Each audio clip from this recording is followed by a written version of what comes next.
waxaan ku su'aalayaa qalbigaaga ma waxaa dhaawacay jacayl mise qofka aad jeclayd qof walboo bani aadam ah wuxuu sheegaa inuu jacaylka dadka dhaawaco laakiinse taasi xaqiiqa ma ahan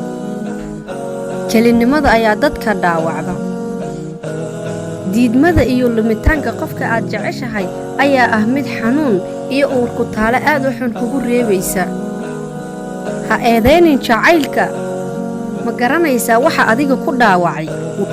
dadka qaar waa sida daruurta oo kale daruurtu marka ay kaa dhammaato waxaa kuu soo bixi doono qorax qurux badan maalin wanaagsan ayaa kuu bilaaban doonto walaale waxaan kaa baryayaa weligaa qof aad jeceshahay ha baryin ama ha ku tuugin inuu ku jeclaado haddaad jecel u bandhigtid hadduu kuu diido horay ugu soco ha ka baryin jacaylkaaga qofkaasaydi waxaan kuu sheegayaa jacaylku wuxuu ku qurux badan yahay intuu qalbiga ku jiro mar haddii afka aad ka soo bixiso jacaylkaasaydi ma ahan mid horumar kuu gaarayo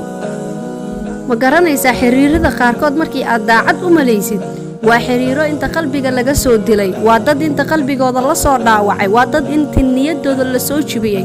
ayay kugu imaanayaan intay niyaddu kugu dhistaanee wax walba kugu iloowaan markay deganaansho ee dareemaan waa ay kaa tagaan laakiin adigu waxaad u qabtaa qof daacadoo ku jecel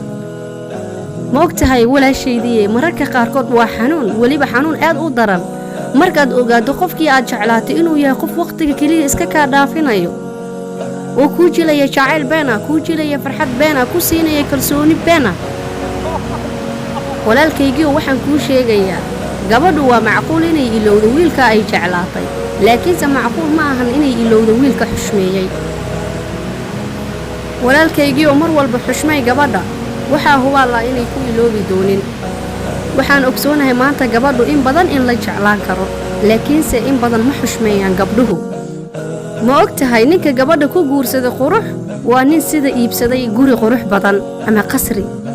waxaan kuu sheegayaa haddaad niyaddaada dhisato ilaahaygaaga u noqoto rabbigaaga tala saarato aad ka fikirto guushaada iyo horumarkaaga iyo mustaqbalkaaga waxaa hubaal ah jacaylkaasi si dhib yar inaad ku iloobi doonto